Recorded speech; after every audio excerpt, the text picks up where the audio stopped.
ചേട്ടാ നമസ്കാരം. നമസ്കാരം.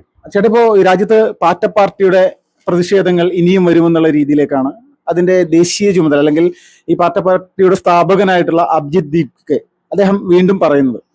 അദ്ദേഹത്തിന്റെ ഒരു പ്രവർത്തനങ്ങളെ സംബന്ധിച്ച് അല്ലെങ്കിൽ ദില്ലിയിൽ നടന്ന സമരത്തെ പറ്റിയൊക്കെ എന്താണ് താങ്കളുടെ അഭിപ്രായം? ഞാൻ ഈ നമ്മളെല്ലാവരും ഈ സമരം വന്നു കഴിഞ്ഞപ്പോഴാണല്ലോ ഇതിന്റെ നേതാവ് എന്ന് പറയുന്ന വ്യക്തിയെ നമ്മൾ നിരീക്ഷിച്ചു തുടങ്ങുന്നത്. എൻ്റെ ഒരു ചെറിയൊരു നിരീക്ഷണത്തിൽ അദ്ദേഹത്തിനെ ഞാൻ വിളിക്കുന്നത് പപ്പു 2.0 എന്നായിരിക്കുള്ളൂ.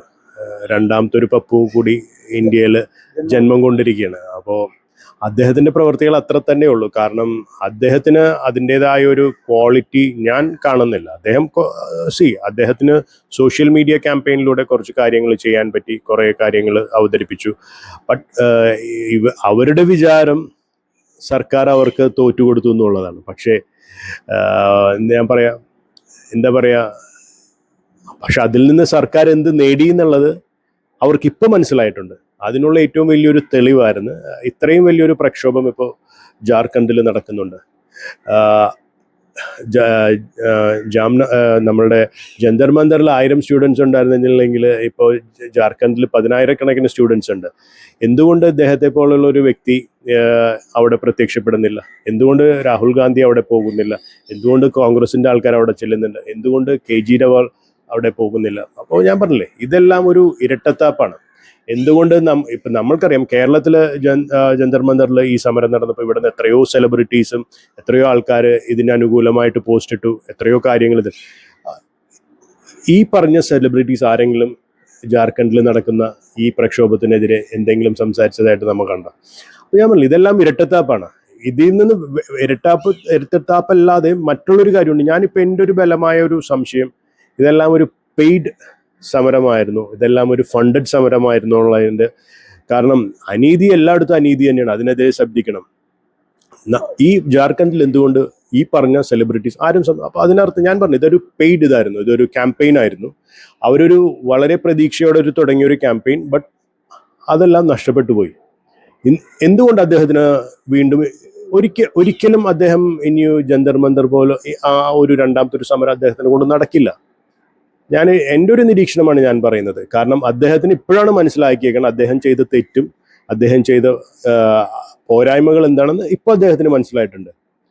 ഇപ്പോൾ ഈ വിദ്യാഭ്യാസ മന്ത്രി രാജിവെക്കാൻ ഇവർ പറഞ്ഞ പ്രധാനപ്പെട്ട കാര്യം നീറ്റ് എക്സാമുമായി ബന്ധപ്പെട്ടുള്ള ചോദ്യപേപ്പർ ലീക്കായി, അതുകൊണ്ട് താങ്കൾ ഇതിൽ ഉത്തരവാദിത്തം ഏറ്റെടുത്ത് രാജിവെക്കണം എന്നുള്ള രീതിയിൽ ആണ് പറഞ്ഞിരിക്കുന്നത്. എന്ന് വെച്ചാൽ അതിന്റെ ഉത്തരവാദിത്തം പൂർണ്ണമായിട്ടും ഡയറക്റ്റ് പങ്കാളിത്തമൊന്നും ഇല്ലെങ്കിൽ പോലും അത് സ്വാഭാവികമായിട്ട് അദ്ദേഹം ഏറ്റെടുക്കണം, ധർമ്മേന്ദ്ര പ്രധാൻ ഏറ്റെടുക്കണം എന്നാണ് പറഞ്ഞത്. പക്ഷെ ദില്ലിയിൽ ഈ സമരവുമായി ബന്ധപ്പെട്ടുകൊണ്ടുള്ള അക്രമങ്ങൾ നടന്ന സമയത്ത് അത് ഏറ്റെടുക്കാനോ അതിൽ ഉത്തരവാദിത്തം ഏറ്റെടുക്കാനോ ഒന്നും ഈ അഭിജിത് ദീപ്കെ പോലെയുള്ള ആളുകൾ തയ്യാറായിരുന്നില്ല.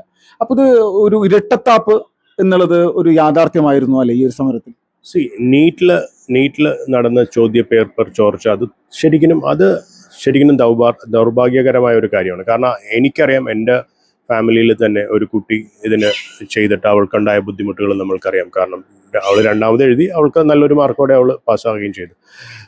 ഞാൻ പറഞ്ഞില്ലേ, ദില്ലിയിൽ ഇപ്പോൾ നമ്മുടെ വിദ്യാഭ്യാസ മന്ത്രി രാജിവെച്ചെങ്കിലും അതിനുശേഷം നടന്ന കാര്യങ്ങളുടെ ഉത്തരവാദിത്തങ്ങൾ ഈ ദീപ്കയെ പോലെയുള്ള വ്യക്തികൾ ഏറ്റെടുക്കാത്തതിൻ്റെ ഏറ്റവും വലിയൊരു തെളിവാണ്. ഞാൻ പറഞ്ഞു, ഇരട്ടത്താപ്പാണ്. അവർക്ക് ശരിക്കും ഇപ്പോഴാണ് അവർക്ക് മനസ്സിലായത് അവരൊരു വലിയൊരു തെറ്റിലേക്ക് പോയി, ചെയ്തതൊരു വലിയൊരു തെറ്റാണ്.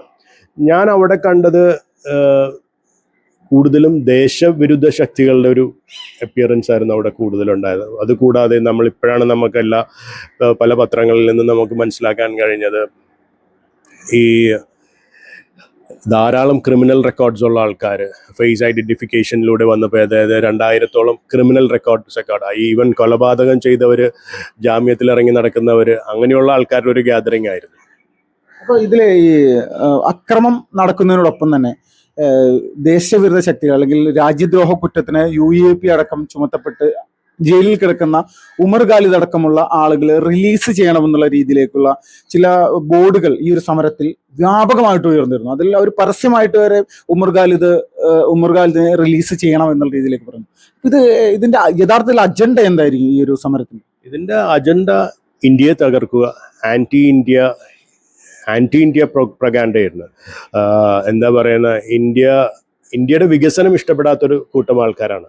കാരണം ഇന്ത്യയുടെ ഇപ്പോഴത്തെ ഒരു വികസന രീതി ലോകത്ത് ഇപ്പോൾ എല്ലാവർക്കും അത്ഭുതം തോന്നുന്ന രീതിയിലാണ് ഇന്ത്യയുടെ വികസനങ്ങൾ പോയിക്കൊണ്ടിരിക്കുന്നത്. അത് മറ്റുള്ള രാഷ്ട്രീയ പാർട്ടി, എസ്പെഷ്യലി കോൺഗ്രസിനെ പോലെയുള്ള ഒരു രാഷ്ട്രീയ പാർട്ടിക്ക് അതിന് അവരുടെ പ്രാധാന്യം ദേശീയ തലത്തിൽ വളരെയേറെ മങ്ങിക്കൊണ്ടിരിക്കുകയാണ്. പിന്നെ കമ്മ്യൂണിസ്റ്റ് പാർട്ടി പറയേണ്ട ആവശ്യമില്ല. അവരാകെ ഇപ്പോൾ പോയി കഴിഞ്ഞാൽ ഇനി അവർക്കൊരു മറ്റേ ലോക്സഭയിൽ ഒരു MP പോലും ഉണ്ടാകാൻ പോകുന്നില്ല. ആ ഒരു ഗതികേടിലേക്ക് പോയി. ഞാൻ പറഞ്ഞില്ല, അപ്പം ആവശ്യമില്ലാത്തൊരു പ്രശ്നം സൃഷ്ടിച്ച് ഇന്ത്യയെ തളർത്തുക, ഇന്ത്യയുടെ വികസനങ്ങളെ മുരടിപ്പിക്കുക, അപ്പോൾ ആ ഒരു ലക്ഷ്യത്തോടെ ഉള്ളൊരു സമരമായിട്ട് ഞാനിത് കാണുന്നുള്ളൂ. അത് മാത്രമല്ല, ഇതൊരു പ്ലാൻഡ് സമരമായിരുന്നു, ഒരു പ്രീ പ്ലാൻഡ് സമരമായിരുന്നു. ഇപ്പോൾ കാണുന്ന പിക്ചേഴ്സ് അനുസരിച്ച് ഇന്ത്യക്കെതിരെ സംസാരിച്ചിരുന്ന വിദേശ തലങ്ങളിൽ ഇന്ത്യക്കെതിരെ സംസാരിച്ചിരുന്ന ഇവരെല്ലാവരുമായിട്ട് അഭിജിത് ദീപ്കെ പല പല വേദികളിൽ കണ്ടുമുട്ടിയിട്ടുണ്ട്. അപ്പോൾ ഞാൻ പറഞ്ഞില്ലേ, ഇന്ത്യയെ തകർക്കാൻ വേണ്ടിയുള്ളൊരു വലിയൊരു ശ്രമമായിട്ട് നടന്നൊരു സമരമാണ്. പക്ഷേ അവർക്കതൊരു ദിവാസ്വപ്നം മാത്രമായിട്ട് അതിങ്ങനെ കഴിഞ്ഞുകൂടും. ഈ പാകിസ്ഥാൻ എന്നും അല്ലെങ്കിൽ കുറെ നാളുകളായിട്ട് പറയുന്ന ഒരു കാര്യമാണ് കശ്മീരിന്റെ പ്രത്യേക പദവി അത് ഇന്ത്യ തിരിച്ചു നൽകണം എന്നുള്ള രീതിയിലേക്കാണ് പാകിസ്ഥാന്റെ നിലപാട്. കശ്മീരിലെ വിഘടനവാദ സംഘടനകളുടെയും നേതാക്കന്മാരെയും അവരുടെ പ്രവർത്തകരും എല്ലാവരുടെയും നിലപാട് അതാണ്. അതോടൊപ്പം തന്നെ രാജ്യത്തെ പല കമ്മ്യൂണിസ്റ്റ് പാർട്ടികളടക്കമുള്ള എല്ലാവരുടെയും ഒരു നിലപാട് അങ്ങനെ ഒരു ആർട്ടിക്കിൾ 317 തിരിച്ച് കൊണ്ടുവരണം എന്നുള്ള രീതിയിലാണ്. ഈ ഒരു വിഷയത്തിലും ഈ CJPയുടെ നേതാക്കന്മാർ വ്യാപകമായിട്ട് ആർട്ടിക്കിൾ 317 പുനഃസ്ഥാപിക്കണം എന്നുള്ള രീതിയിലേക്കൊക്കെ പറഞ്ഞ വീഡിയോകളും പല പിക്ചറുകളൊക്കെ പുറത്തു വന്നിരുന്നു. അപ്പോൾ ഈ കശ്മീർ വിഷയത്തിലും ഇവരുടെ നിലപാട് നമ്മുടെ ദേശീയതക്കെതിരാണെന്ന് തോന്നിയിട്ടുണ്ട്. തീർച്ചയായിട്ടും. കാരണം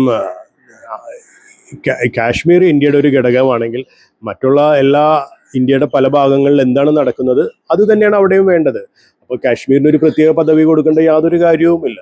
അതിപ്പോൾ ബഹുമാനപ്പെട്ട BJP സർക്കാർ അത് എടുത്ത് കളഞ്ഞിട്ടുണ്ട്. അത് ഇനി ഒരിക്കലും തിരിച്ചു വരാനും പോകുന്നില്ല. അത് ഇവരുടെ ആവശ്യങ്ങളിൽ കൂടെ തന്നെ നമുക്ക് മനസ്സിലാക്കാം ഇവരുടെ ലക്ഷ്യം എന്തായിരുന്നു എന്നുള്ളത്.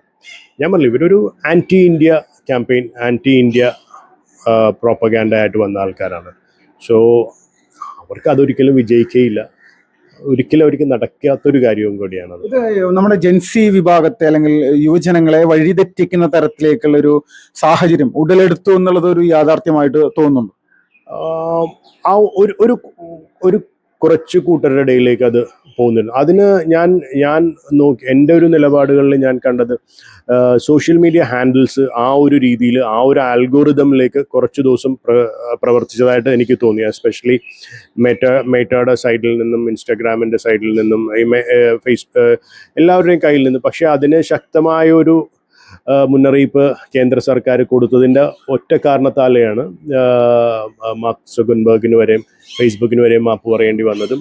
പക്ഷെ ഇപ്പോൾ നമ്മൾ സോഷ്യൽ മീഡിയയുടെ ആൽഗോറിതംസ് ശ്രദ്ധിച്ചു കഴിഞ്ഞാൽ നമ്മൾക്കറിയാം ആ ഒരു ആൻറ്റി ഇന്ത്യനെ താഴ്ത്തിക്കെട്ടാം എന്നുള്ള ആ ഒരു നിലപാടുകളിൽ നിന്നെല്ലാം മാറി ഇപ്പോൾ സോഷ്യൽ മീഡിയയിൽ എസ്പെഷ്യലി മോദിജിയുടെ ആ സോഷ്യൽ മീഡിയയിലെ 2-3 ലൈവ് ടോക്സോടെ ആ നഷ്ടപ്പെട്ടു പോയ ഏതാനും കുറച്ചത് ശരിക്കും അത് കംപ്ലീറ്റ്ലി ആയിട്ട് തിരിച്ചു കിട്ടിയതായിട്ട് എനിക്ക് തോന്നുന്നുണ്ട്. കാരണം ഇപ്പോഴത്തെ ഒരു ആൽഗോറിതം വെച്ചിട്ടാണ് ഞാൻ പറയുന്നത്.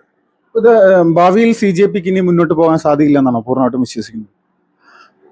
അത് നമുക്ക് വന്ന് കാണും. CJPക്ക് ഇനി ഒരിക്കലും ഭാവിയിൽ യാതൊരു കാര്യങ്ങളായിട്ട് മുന്നോട്ട് പോകാൻ പറ്റുന്നില്ല. കാരണം CJPയിൽ പ്രവർത്തിച്ചവർക്ക് തന്നെ എനിക്ക് തോന്നുന്നില്ല ഇപ്പോൾ ഈ ജന്തർ മന്ദറിൽ ഉണ്ടായ ഒരു കൂട്ടായ്മ ഇനി ഒരിക്കലും അവർക്ക് കിട്ടുമെന്ന് അവർക്ക് തോന്നിയിട്ടില്ല. അതിനുള്ളൊരു ഉത്തമ തെളിവാണ് അവർ ജാർഖണ്ഡിലേക്ക് പോകാഞ്ഞിരുന്നത്. കാരണം അവർക്ക് തന്നെ മനസ്സിലായി ഞങ്ങൾക്ക് നേടിയതും നഷ്ടപ്പെട്ടതും എല്ലാം ഒരുമിച്ചായിരുന്നു.